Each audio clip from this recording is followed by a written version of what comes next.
प्यार से कहना धन गाजी, कोई सिखाई गई चीज़ की तरह ना ले, क्योंकि जिस समय ये परमात्मा ये निराकार ब्रह्म ज्ञान से जीवन में उतर गया, वहीं एक हमारे अंदर से भाव बेहतर मनुष्य बनने की, और इसकी कोई उम्र भी नहीं। स्कूल तो फिर भी 12वीं कक्षा तक हो सकता है, पर ये जीवन कैसे एक हर समय की शिक्षा है। कण कण से शिक्षा लेना है हर एक को, कि कैसे एक ये भाव भी, अक्सर जो बात अहंकार की आती है वहाँ ये बात भी होती है कि जब किसी ने मान लिया कि सब कुछ तो हमें आता है, मैं हर चीज़ बखूबी करता हूँ, तो कोई भी चीज़, नई चीज़ या कोई पुरानी चीज़ को ठीक तरीके से सीखने की ये इच्छा कि इसको सीखा जाए, ये अहंकार की वजह से संभव नहीं हो पाता। तो कैसे अपने जीवन में, जहाँ हर कोई ताउम्र छात्र रूप भी बना रहे, एक वो सीखना तो है, पर क्या सीखना है उस पे गौर करें। क्योंकि पूरा दिन अगर हम देखें तो ये आँखें भी, ये कान भी, ये ज़बान भी, ये बुद्धि से भी, हर तरह की ये जो हमें इनपुट्स मिल रहे हैं, तो क्या हर एक चीज़ सीख लेना समझदारी है? एक भलाई उसमें है क्या? नहीं। एक फ़िल्टर की जो बात होती है कि क्या चीज़ देखकर भी अनदेखी करनी है, क्या चीज़ों को अपनाना है, किसको छोड़ना है, वो चेतनता की बात है। और ये चेतनता ब्रह्म ज्ञान से जहाँ एक आत्महत्या के जीवन में, एक ये स्पिरिचुअल लाइफ में, तो हर समय ये बहुत ही अच्छा माध्यम, ये टूल। पर एक और बात भी देखी जाए कि अगर हम कोई दुनियावी, कोई मटीरियलिस्टिक अपनी रिस्पॉन्सिबिलिटी, कोई काम काज भी कर रहे हैं, कुछ भी कर रहे हैं, तो उसमें भी चेतनता होनी बहुत ज़रूरी होती है। चाहे वो अक्सर छोटा सा एग्जाम्पल ड्राइविंग का भी, कि सड़क पे होते हैं तो अक्सर वही पंक्ति बार बार नज़रों के आगे आती है कि सावधानी हटी दुर्घटना घटी। तो ये हर समय चेतनता की बात है कि कहाँ पे हैं हम इस समय, वो एक एक पल का हमें होश, वो खबर, उस पल में ही रहें। वरना तो सोच 1 सेकंड लगता है इधर उधर भागने में, ध्यान भटकने में। तो कैसे जहाँ उपस्थित है शरीर, वहाँ मन को भी उपस्थित रखना है, और ये चेतनता हर समय की जीवन में हो। तो फिर बात वहीं आती है जहाँ से हर बात की ही शुरुआत है, ये परमात्मा, ये निराकार, ये जो बेरंगा है, इसके एहसास में हर समय रहना एक पॉसिबल है। एक हर एक पल इसी के एहसास में जीना संभव है। और ये कोई बहुत कल्पना की कोई किताबी बातें नहीं हैं। हर कार्य करते हुए इसके ही एहसास में अगर रहा जाए, तो ये परमात्मा हमारे जीवन में और गहराई से उतरता है। कैसे फिर जहाँ बात अभी जिक्र भी अहंकार का हुआ, कि कैसे फिर मन हमारा अक्सर इतना ज़्यादा, किसी ने थोड़ी तारीफ़ क्या कर दी, वो ही बात में इतना अपने आप को श्रेष्ठ मानते हुए एक ऐसी विचारधारा के अंतर्गत रोज़ जीना, उठना, खाना, बैठना शुरू, कि अब हमसे श्रेष्ठ तो कोई नहीं। हर एक जीवन में हमने सोसाइटी में कुछ मान सम्मान पा भी लिया, तो वो मान सम्मान एक किसी तरह की अपनी ही अहंकार का कारण बने नहीं। जहाँ जिस रूप में भी हम जीवन में प्लेस्ड हैं, वो हमारे लिए अहंकार का कारण नहीं, विनम्रता का कारण होना चाहिए। कि अगर कोई जिम्मेवारी किसी रूप में है, चाहे वो घर के ही छोटे यूनिट में, जिस तरह का भी, या समाज में, या कोई भी, तो वो एक हमें अपॉर्चुनिटी मिल रही है, मौका मिल रहा है, और सेवा करने का, अंदर से अपने पात्र को और खाली करने का। क्योंकि फिर वही बात जहाँ एक फाइन लाइन होती है, एक बहुत ही संकीर्ण सी एक रेखा, जो एक हमारे मनोबल की बात और एक अहंकार की बात, कि कैसे एक हम अपनी सेल्फ रिस्पेक्ट और ईगो के बीच में जो एक लाइन है, कि अक्सर हम ये बात तो हर किसी को सिखाया जाता है कि एक दूसरे का मनोबल बढ़ाओ, वो मोटिवेशन बढ़ाओ, पर कहाँ वो मोटिवेशन को अब हमारे ही मन में हमने उस तरह लेना है कि वो एक जिस काम के लिए है वो अपना काम उस तरह करे, वो अहंकार की तरफ ना जाए। अक्सर सूक्ष्म अहंकार की भी बात होती है कि हमें पता तक नहीं चलता कि कब एक छोटी सी जगह से ही हमारे अंदर अहंकार धीरे धीरे घुस रहा है। चाहे वो कोई बड़ा एपिसोड, कोई बड़ी घटना ना हो, एक छोटी सी ही चीज़ कि किसी का कुछ अपने आप से तुलना करके हमने देखा कि उससे ज़्यादा अच्छे हो गए हम किसी बात में, और वहीं किसी के ना जताने पर भी खुद ही इस बात को मन में अहंकार के रूप में लेते जाते हैं, तो फिर ये अहंकार तो अपना घर बनाएगा ही मन में, और साथ ही ये परमात्मा उतना मन से जाएगा भी। तो हमें किसको टिकाना है, किसको नहीं, ये शरीर की भी जब बात हो रही है तो हाँ, ये आत्मा जो है वो ज़्यादा इस शरीर से महत्वपूर्ण उस रूप में तो है, पर ये परमात्मा ने शरीर भी इसलिए दिया है कि हम इसकी देखभाल करते गए थे, सारे अपने रिस्पॉन्सिबिलिटीज़ भी निभाएं। जैसे एक मटका या कोई भी बर्तन ले लें, एक बाहर की सुंदरता से कि ये परमात्मा क्या है, हम क्या है, हमारा इस परमात्मा को जानना क्यों ज़रूरी है, ये परमात्मा कहाँ है, ये कैसा है।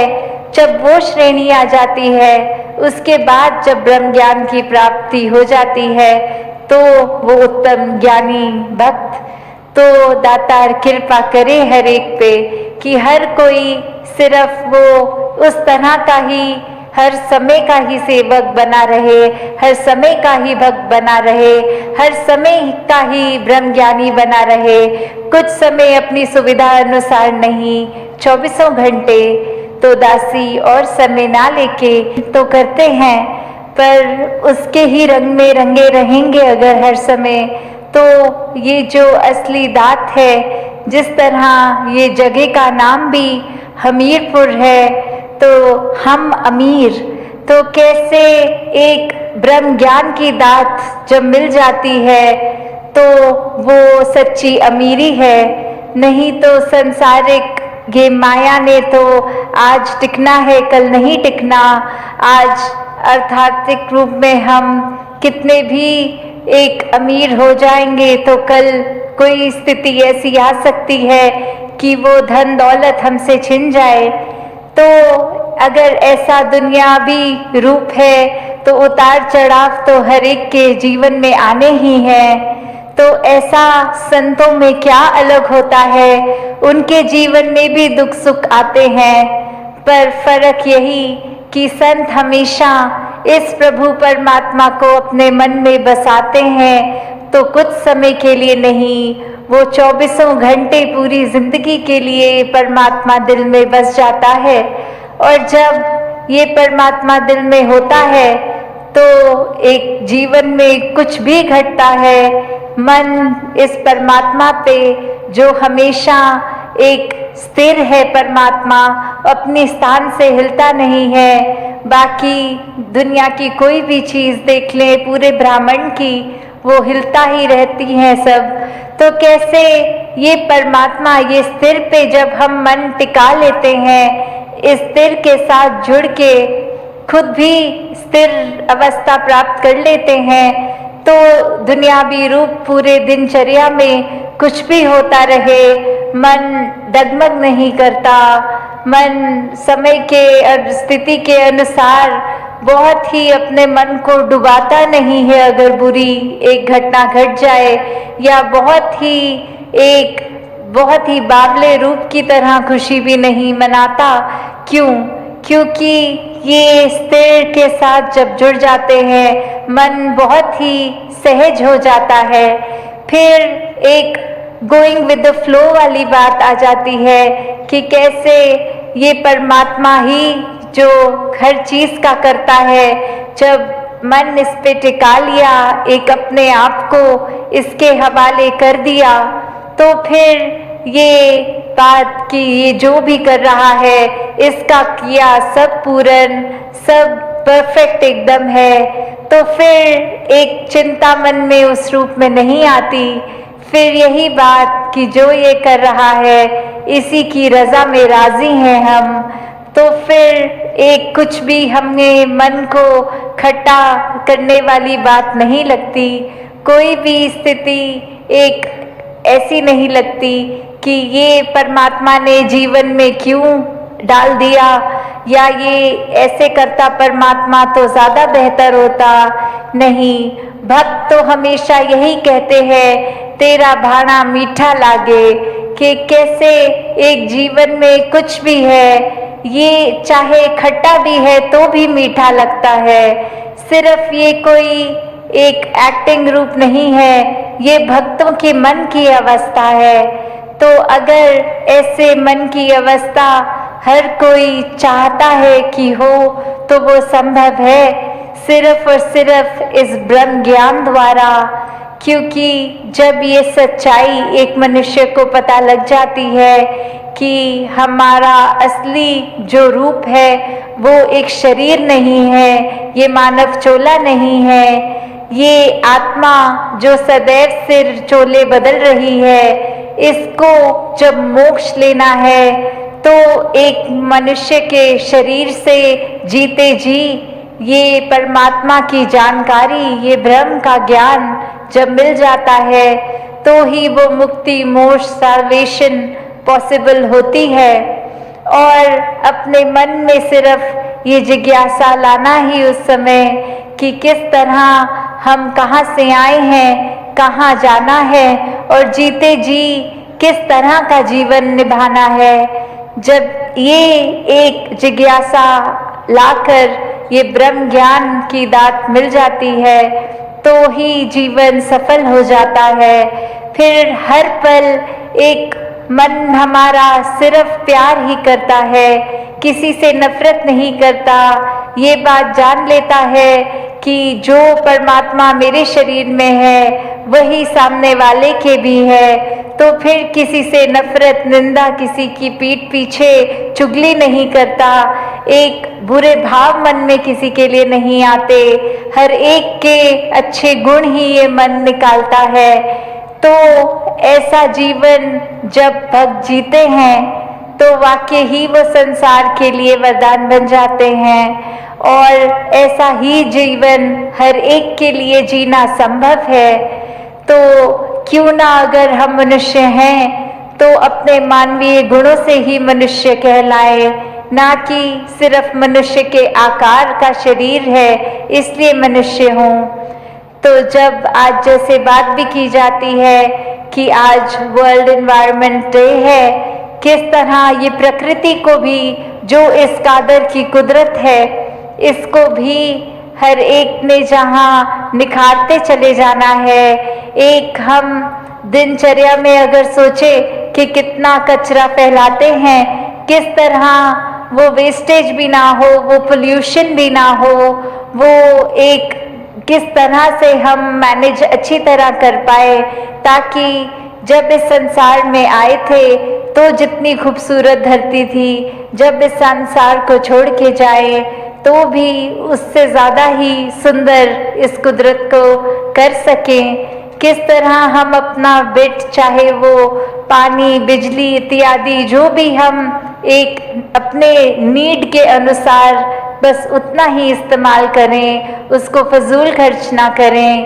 कैसे एक बात हमेशा जो आज भी सत्संग में महापुरुषों ने दोहराई थी कि ये मिशन का स्लोगन भी कि प्रदूषण मन के अंदर हो या बाहर हो, दोनों ही हानिकारक है। तो अंदर बाहर कौन सी प्रदूषण है? बाहर तो चलो हम कह सकते हैं कि एक सांस लेने के समय प्रदूषण, पर ये मन अपने दायरे में बहुत नाम कमा लिया है।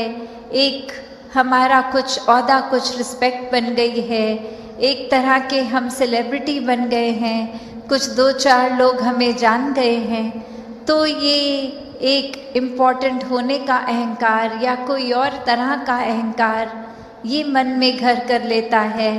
तो ये सारी चीज़ें सिर्फ इस्तेमाल के लिए आती है कि शायद किसी से कुछ क्लैरिटी रूप पूछना है, कुछ और मन के भाव, तो वो एक ये प्लेटफॉर्म, एक क्योंकि जो यूथ है वो कैसे आगे मिशन को भी लेके जाना है, जहाँ तो खुद को पहले पूर्णता से इसके साथ या आइडियोलॉजी के साथ अलाइन करके फिर ही आगे वो संदेश भी पहुंचाने के लिए संभव होगा।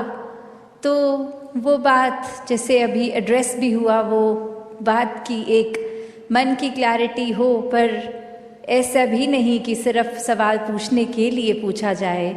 एक वाक्य ही अगर वो मन में कुछ सफाई है, कुछ चाहिए स्पष्ट होना, तो वो बात जहाँ, और अगर हम वो बात अपने जीवन में भी देखें, इन जनरल कोई भी वजह से किसी ने किसी के बारे में हमें ऐसे कहा कि एक व्यक्ति विशेष ने आपके लिए ऐसा सोच रखी, तो हम 1 मिनट में भी मान जाते हैं वो बात।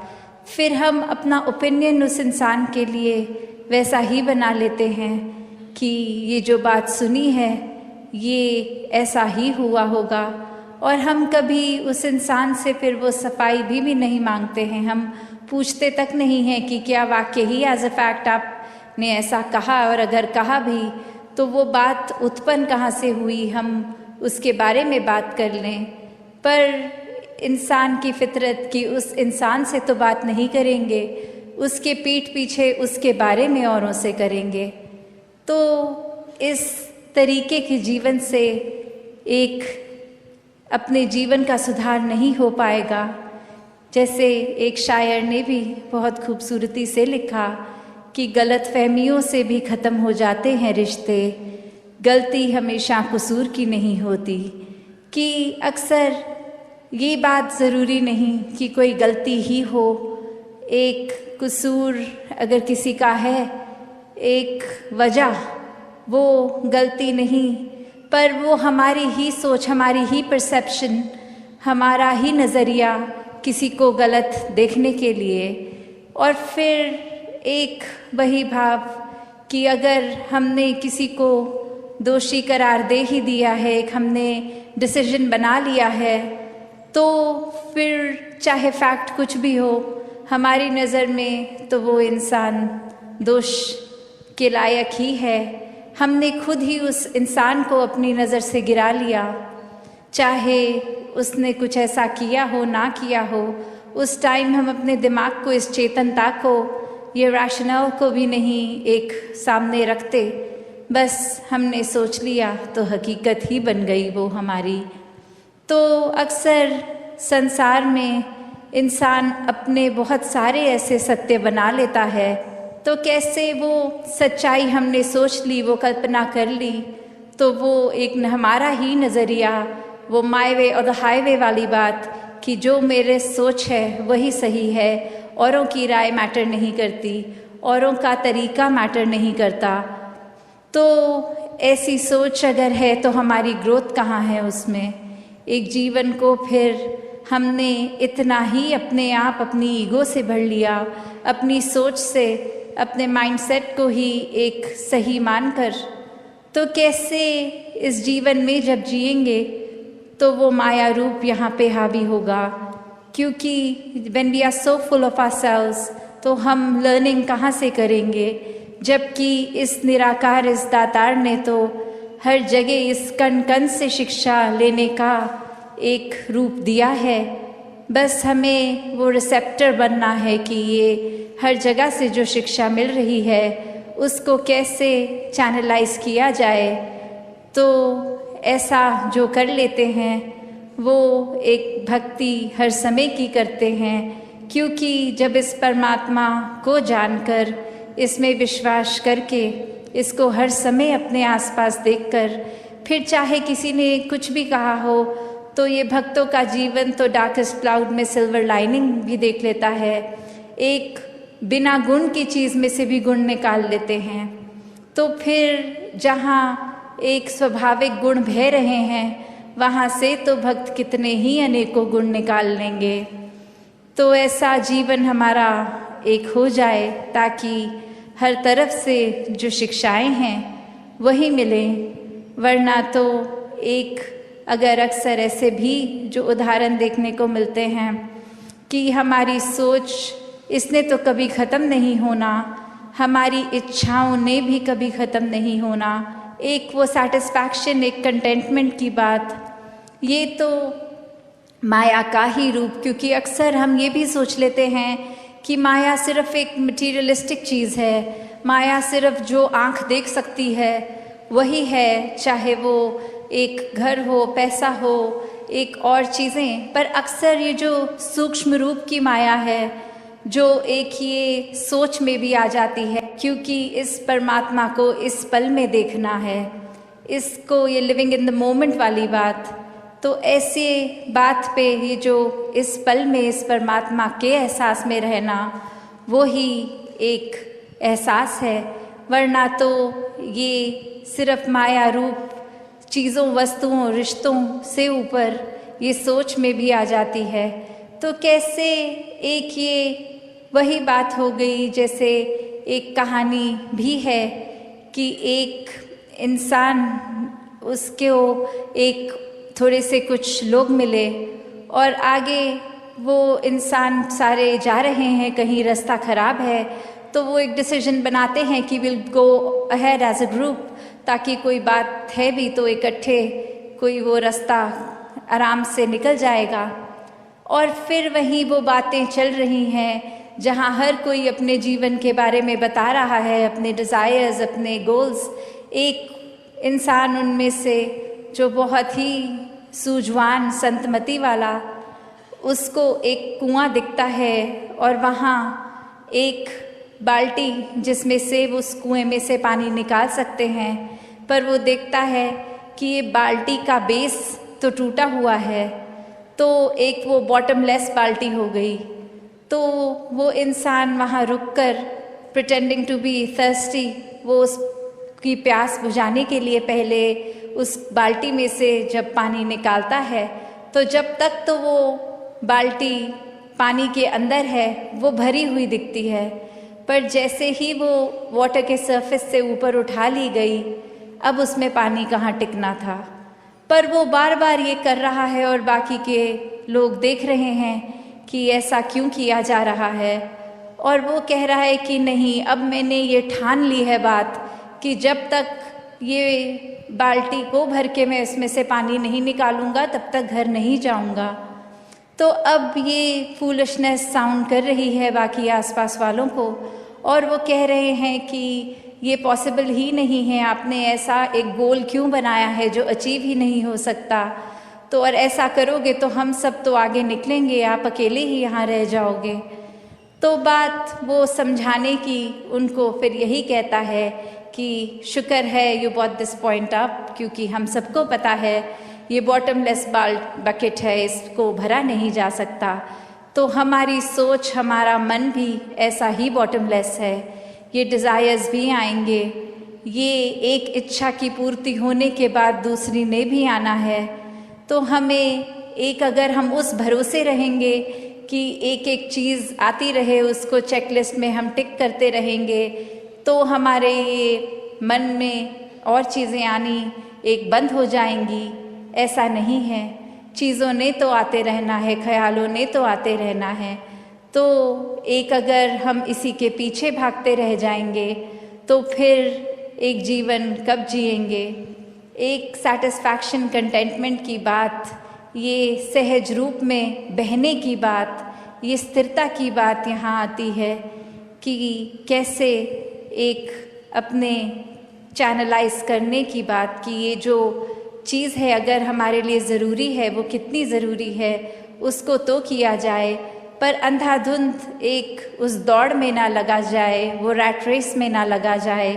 तो ये जो मन के भक्ति वाले भाव हैं कि कैसे ये इंसान अपने अंदर के जो मानवीय गुण हैं उन गुणों को हमेशा एक बढ़ाता चला जाए, और अगर इस मनुष्य चोले में आया है, मनुष्य का शरीर लिया है, तो कैसे वो शरीर का एक हमेशा सदुपयोग ही हो, वो मानवीय गुण अगर नहीं है तो होए, कैसे एक इंसान में सिर्फ प्रेम, प्यार, निम्रता, करुणा, दया इत्यादि जो भी अच्छाइयाँ होनी चाहिए, अगर हम मनुष्य बन के आए हैं तो क्या हम में है वो अच्छाइयाँ कि नहीं, इसका हम खुद ही वो सोचें और किस तरह अपने जीवन में वो लानी है अपने अंदर। वो सत्संग रूप का जो सहारा रहता है, सेवा का, सुमिरन का, और सबसे पहले तो ये बात कि कैसे हम अपना असली जो हमारा एक आइडेंटिटी है, हम असली में क्या हैं, हम कहाँ से आए हैं, कहाँ को मृत्यु के बाद जाना है और अब जीते जी कैसा जीवन बिताना है, जब ये सही सलीका पता हो, ये तो युगों युगों से संतों ने बताया है कि ये बस ब्रह्म ज्ञान ही है कि जब ऐसा ये अनमोल रतन झोली में पड़ जाता है तो फिर यही बात होती है कि हमारा मुख उजला हुआ है और अब हमें वो समझ है कि ये ब्रह्म ज्ञान रूपी दात हमारे पास आ गई है, तो कैसे ये जीते जी भी हमारे लिए ये बहुत उपयोगी है, और मृत्यु के बाद यही है जिससे मोक्ष और मुक्ति का जो बात आती है। तो दातार सभी पे कृपा करे कि ऐसे ही सेवा, सुमिरन, सत्संग करते हुए अपना जो इस प्रभु परमात्मा निरंकार पे एतबार है ये एहसास करते हुए जीवन जब बिताएंगे तो हम ऐसे कोई अपने आप को स्थिति में नहीं डालेंगे जिसको हम बाद में सोच के ये कहें कि हमने ऐसा उस पल में कर दिया तो ये हमारा ही नुकसान हुआ है, और हम हमेशा बस एक वो जो सही जीवन जीने का सलीका होता है उस तरह से जी सकते हैं। तो आज जिस तरह ये हृदय वाणी का शब्द है तो उसकी पंक्तियाँ, हाँ जी। भूखा अगर पड़ोसी है तो तू मिल बांट के खाया कर। तो कैसे हमारे इसमें व्यवहार के अंदर जहाँ अच्छाइयाँ हमें प्रतिदिन और डालनी चाहिए, वहीं दूसरों के हित के लिए कि अगर हमें कोई दिख रहा है कि किसी की स्थिति उस रूप में है कि अगर किसी को किसी चीज़ की आवश्यकता है और वो चीज़ अगर हमारे जीवन में है, चाहे वो कोई वस्तु के रूप में हो या कभी कभी किसी को सिर्फ एक इमोशनली एक मन से सिर्फ एक चाहिए होती है, वो सांत्वना कह लें या जो भी, कि हम अपने मन के रूप में उसको एक तरह से एक राहत दे सकें, चाहे कोई भी रूप हो जीवन में। किसी के पास अगर कोई चीज़ नहीं और हमारे पास वो है तो हम उसको अगर उसके साथ बांटेंगे, अगर हमारे को तो परमात्मा ने ऐसा दिया है कि हमारा ये भंडार भरे हुए हैं, क्योंकि परमात्मा जितना भी देता है हर एक को वो उसके लिए बिल्कुल उतना ही आवश्यक होता है।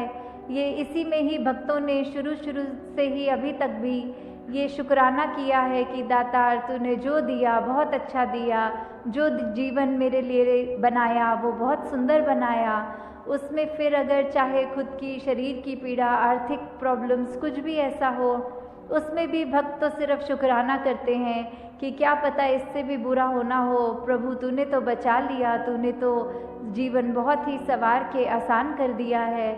तो ऐसी स्थिति में भी जब हम अपना आराम, अपनी चीज़ें दूसरों के साथ जो हमें और ज़रूरतमंद भी लगते हैं या हमें नहीं भी लगते, फिर भी हमारा किरदार ऐसा बने कि हम दूसरों से चीज़ें जब शेयर करें, एक उस तरह उनको आराम मिले, तो वो जब हम करेंगे, ये मिल बांट के पड़ोसी के साथ जब खाएंगे तो उसका जो एक आनंद हमें मिलेगा वो हमारा जीवन में जो हमको खुशी देगा वो हमें कोई वस्तु नहीं दे सकेगी। वो अपने चरित्र को जैसे जैसे हम निखारेंगे वो हमको एक सेटिस्फैक्शन तभी मिलेगी। हाँ जी। काम तेरा खुद बन जाएगा, काम तू उसके आया कर। तो कैसे किसी के जीवन में हम अगर कोई उसको चाहे मदद रूप कहें, वैसे संत तो सिर्फ सेवा रूप ही करते हैं, वो एक अहंकार का भाव लेके मदद तो करते नहीं। तो ये अर्पित भाव से, एक समर्पण भाव से जब सेवा करते हैं तो ये भी भाव जो होता है कि हमने किसी के काम अगर तभी आना है अगर हमें कोई अपना फ़ायदा दिखे, तो ऐसा नहीं होना चाहिए। हमें पहले यही देखना है कि दूसरे के लिए ही हमने सहूलत करनी है। उससे हमको जो हम कितना काफ़ी अरसे से ये बात हम सुनते भी आए हैं अपने बचपन से ही कि वो बात की कर्म करो और फल की इच्छा ना करो वाली बात की, हम इसलिए ही किसी के साथ अच्छे ना रहें ताकि हमारे को उसके बदले अच्छाई मिले। नहीं, हमारे को अच्छाई मिले बुराई ये हमने नहीं सोचना। हमने दूसरे के काम आना है और उसमें अगर परमात्मा हम पे कृपा करे, ये निरंकार ने जो करी हुई है हमेशा, तो ज़रूर देगा वो, ज़रूर एक अच्छाई चीज़ ही हमको, अच्छी चीज़ ही उसके बदले। पर अगर बात वही हमारी इंटेंशन की है कि हमारी सोच की है, अगर कोई अच्छा कार्य करने से पहले हम समर्पित नहीं हैं, हम यही सोचें कि ये करने से मुझे इसका दुगना फ़ायदा होगा, तो फिर वो कार्य करने का भी कोई पॉइंट नहीं होता। तो यहाँ भाव सिर्फ इन पंक्ति में यही है कि हमने अपना काम हमारा सवरेगा जब दूसरे का भी हम अच्छाई ही उसको देंगे, पर ये बात हमने मन में नहीं आने देनी कि हमारी अच्छाई हो इसीलिए दूसरे का काम हम करें। हाँ जी। घर पड़ोसी का बचा ले, अपना घर बचाना जो। तो हमें किस तरह एक दूसरे का सहारा बनना है। अगर हम दूसरे का नुकसान होने से बचाएंगे तो ही अपने लिए भी, अपने जीवन में भी हम एक सुकून महसूस करेंगे। एक वो बात कि अगर अपना हमें सब सुरक्षित रखना है तो हमें दूसरे का भी नुकसान नहीं करना, कि नहीं तो अगर हम यही सोच रखेंगे कि हम दूसरे को तो ऐसे तंग कर देंगे, उसको तो परेशान कर देंगे, उससे हमारा क्या नुकसान हो रहा है। नहीं, अगर हमें अभी ये बात नहीं समझ में आ रही तो परमात्मा थोड़े समय बाद ऐसा कोई स्थिति लाकर सामने खड़ा अवश्य करेगा जिससे फिर हमें पछतावा होगा कि हमने वो दूसरे का नुकसान ही क्यों किया। तो यहाँ हमें अगर अपना घर सुरक्षित रखना है तो हमें पड़ोसी का भी घर, हमारी ही जिम्मेवारी है वो, क्योंकि ये संसार एक वसुदेव कुटुंबकम की भावना, ये यूनिटी इन डाइवर्सिटी की बात कि हर कोई अपना है। जब हर एक व्यक्ति में ही ये परमात्मा का अंश बसा है तो हर कोई ही श्रेष्ठ है। फिर वो बात नहीं कि सिर्फ मैं ही श्रेष्ठ हूँ और दूसरा श्रेष्ठ नहीं है।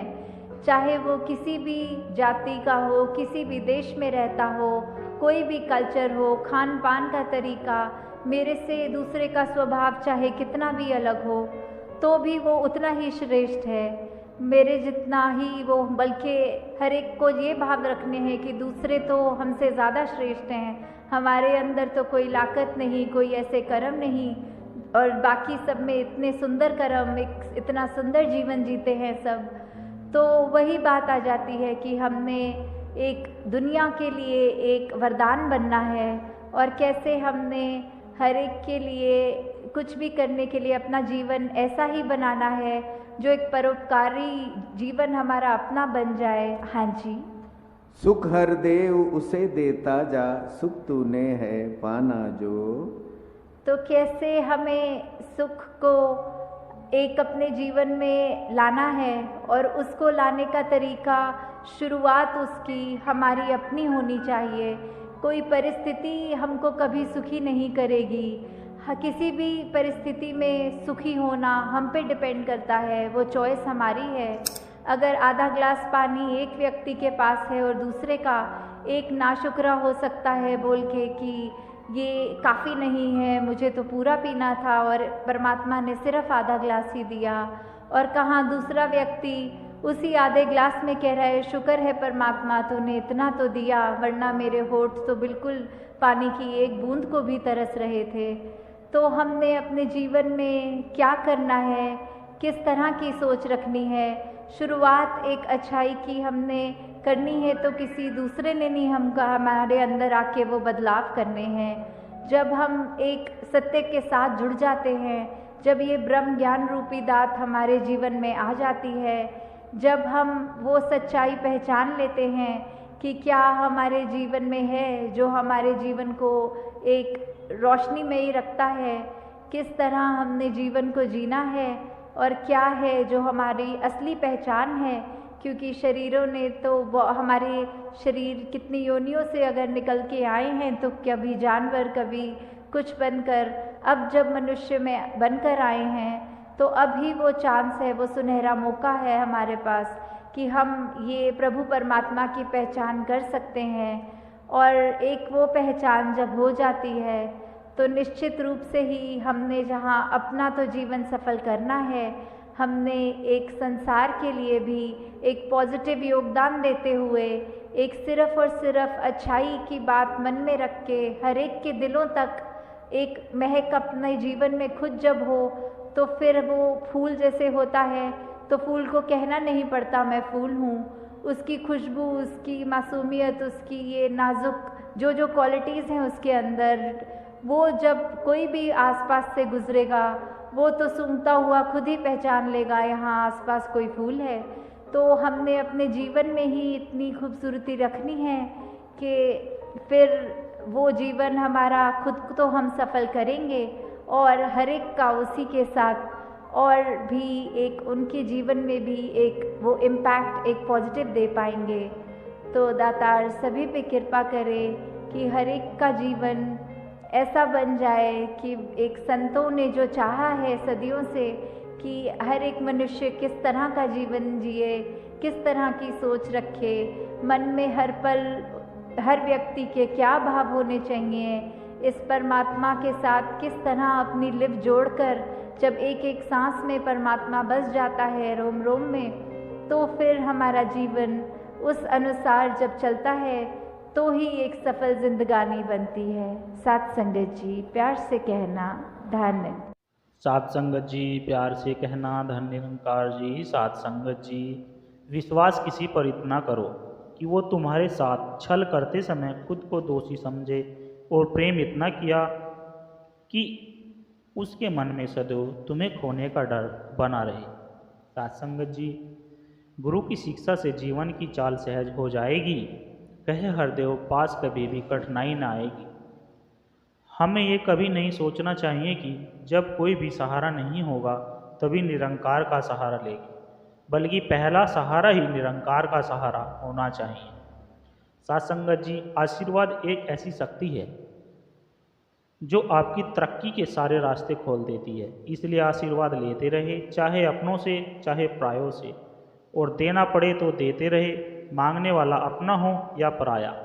जब ठोकर खाकर जो न गिरे समझ लेना कि आशीर्वाद ने थाम रखा है। सात संगत जी संबंध लिखने या पढ़ने से नहीं, संबंध जीने के होते हैं। झूठ फरेब की बुनियाद पर टिके संबंध एक न एक दिन ढह ही जाते हैं। सतगुरु वहाँ से भी रास्ता निकाल देते हैं जहाँ से कोई उम्मीद भी नहीं होती। सात संगत जी ये संसार है, उलझने तो आएगी, लेकिन अगर गुरु से जुड़े रहेंगे तो सारी उलझनें सुलझ जाएगी। जब कोई रास्ता नज़र नहीं आए, कुछ भी समझ न आए, तो शांत हो जाइए, सब कुछ गुरु निरंकार पर छोड़ दीजिए, रास्ता बहुत बेहतरीन निकलेगा। सात संगत जी ईश्वर के फैसले पर कभी भी शक मत करना। अगर सज़ा मिल रही है तो गुनाह भी जरूर हुआ होगा। जब हम किसी की मदद करने की स्थिति में हों तो मदद जरूर करनी चाहिए, क्योंकि भगवान हमारे माध्यम से किसी की प्रार्थना का जवाब दे रहे होते हैं। फूल हो या इंसान, चाहे कितनी भी ऊंचाई पर लग जाए, खिलते तभी है जब वे मिट्टी से जुड़े होते हैं। झांकने की कुछ बेहतरीन जगहों में से एक जगह अपना गिरवान भी है। कभी कभार अपने उसमें भी झांक लिया करो। आपका मुश्किल वक्त एक ऐसा जादूगर है जो एक पल में ये बता देता है कि आपका अपना कौन है। सात संगत जी हमें ऐसी शिक्षा चाहिए जिससे चरित्र का निर्माण हो, मन की शक्ति बढ़े, बुद्धि का विकास हो और हम अपने पैरों पर खुद खड़ा हो सके। चील की ऊंची उड़ान देखकर चिड़िया कभी डिप्रेशन में नहीं आती, वो अपने अस्तित्व में मस्त रहती है। मगर इंसान की ऊंची उड़ान देखकर बहुत जल्दी चिंता में आ जाते हैं। तुलना से बचे और खुश रहे, न किसी से ईर्ष्या, न किसी से कोई होड़। मेरी अपनी है मंजिल, मेरी अपनी दौड़। साथ संगत जी, कभी कभी हमारा सुकून भी दूसरों की खुशियों में छुपा होता है। जैसे कई बार हम किसी की मदद परोक्ष रूप में न करके अपरोक्ष रूप में करते हैं, दिखावा न करते हुए खामोशी से मदद करते हैं, जिससे कि सामने वाले को पता ही नहीं चलता कि उसकी चुपचाप मदद किसने की है। इससे हमारे अंतर्मन को सुकून मिलता है। कभी भिखारी को भिक्षा न देकर उसे कुछ सामान दिलवा कर बेचने को कहा जाए, या उसे काम दिलवाकर उसकी मदद दी जाए, तो भी हम किसी ज़रूरतमंद की जो मदद करते हैं उससे हमें दिन को चैन और रात को नींद अच्छी आती है और हमारा मन भी शांत रहता है। सुकून, सत्संग जी, सुकून पाने के लिए हमें अपने स्वभाव को नर्म रखने के साथ साथ दूसरों की मजबूरियों को समझने वाला भी रखना चाहिए। तभी हम दूसरों के दुखों का एहसास कर सकते हैं। जो इंसान सुकून में होते हैं उसे अपने दुखों में दुखी और सुख में अधिक खुश होने का एहसास नहीं होता। वह हर तरह के भावों से मुक्त हो जाता है। उसे हर मायने में निरंकार की रजा में रहना आ जाता है। वह मन में शांत और हृदय में सुकून से होता है। उसकी आत्मा पर किसी के लेन देन का बोझ नहीं होता। वह हर हाल में शुक्र करके जीवन जीता है। उसे सुख दुख की अवस्था का मन को अशांत करने वाला एहसास नहीं रहता। वह अपने अंतर्मन में दुख सुख का असर होने ही नहीं देता। वह अपना पूरा जीवन शांत होकर सुकून में व्यतीत करता है। सत्संग जी, लिखा लिखी की नाही, देखा देखी की बात, दुल्हा दुल्हन मिली गए, फीकी पड़ी बारात। अर्थात परमात्मा के अनुभव की बात लिखने से नहीं चलेगा। यह देखना और अनुभव करने की बात है। जब दूल्हा और दुल्हन मिल गए तो बारात में कोई आकर्षण नहीं रह जाता। बुझ सरीखी बात है, कहाँ सरीखी नाही, जेते ज्ञानी देखिए तेते सांसे माही। अर्थात परमात्मा की बातें समझने की चीज़ है, यह कहने के लायक नहीं है। जितने बुद्धि ज्ञानी हैं वे सभी अत्यंत ब्रह्म में हैं। ज्ञानी युक्ति सुनाइया को सुनी करे विचार, सूरदास की स्त्री का पर करे संगार। अर्थात एक ज्ञानी व्यक्ति जो परामर्श तरीके बतावे उस पर सुनकर विचार करना चाहिए, परंतु एक अंधे व्यक्ति की पत्नी किसके लिए सज धज कर श्रृंगार करेगी। सासंगत जी, जिस मंजिल में निरंकार बसा है वो मन मंजिल पाएगा। जिस मन में संसार बसा है वो मन ठोकर खाएगा। अगर माया की पट्टी आंखों पर बांध ली तो ठोकर ही खाएंगे और स्वयं को बार बार माया रूपी दलदल में गिराते रहेंगे। सत्संग जी, भक्ति जमाने को कहते भाग जाने को नहीं, बच्चे पत्नी घर गृहस्थी को त्याग जाने को नहीं। सर्वव्यापी की भक्ति तो बैठ कहीं भी कर सकते, अंग संग रहने वाले रब का ध्यान कहीं भी धर सकते। गुरु की अवतार किसी ने फल से मुंह को न मोड़ा, गृहस्थी को न बन बन समझा, घर संसार को न छोड़ा। हाथों से है कर्म कमाना, प्रभु में चित लगाना है। गृहस्थी का हर दर्द निभाकर भक्ति करते जाना है। जिसकी भक्ति जिसकी पूजा उसका ज्ञान जरूरी है। हर देव की पहले ईश्वर की पहचान जरूरी है। सासंगत जी, रहमत से वो भरपूर है, आनंद जिसका नसीब है। अनजान देखे आत्मा जिसका किसी करीब है। मिट्टी की मूरत में तो कोई ढूंढता तस्वीरों में, दरगाह पर सर को झुका कोई जाके तन का मुरीद है। कल तक रहा है नकारता, रब को नहीं जो समझ सका। अब मानता विज्ञान भी अज्ञात की कोई चीज है। जिसके मानते दिन कभी वो तो आता जाता ही नहीं। जिसको मिला हर रोज ही उसकी दुआ ईद है। तलाश सबको ही मगर है चाह एक जैसी नहीं। जुग जाए जो सतगुरु के दर हुई उसको रब की दीद है। इफ्तार हो हर दिन संत बीते सुकून में हर घड़ी। जीना खुशी गम से परे ब्रह्म ज्ञानियों की रीत है। ब्रह्म ज्ञानियों की रीत है। सासंग की प्यार से कहना धन्य निरंकार जी।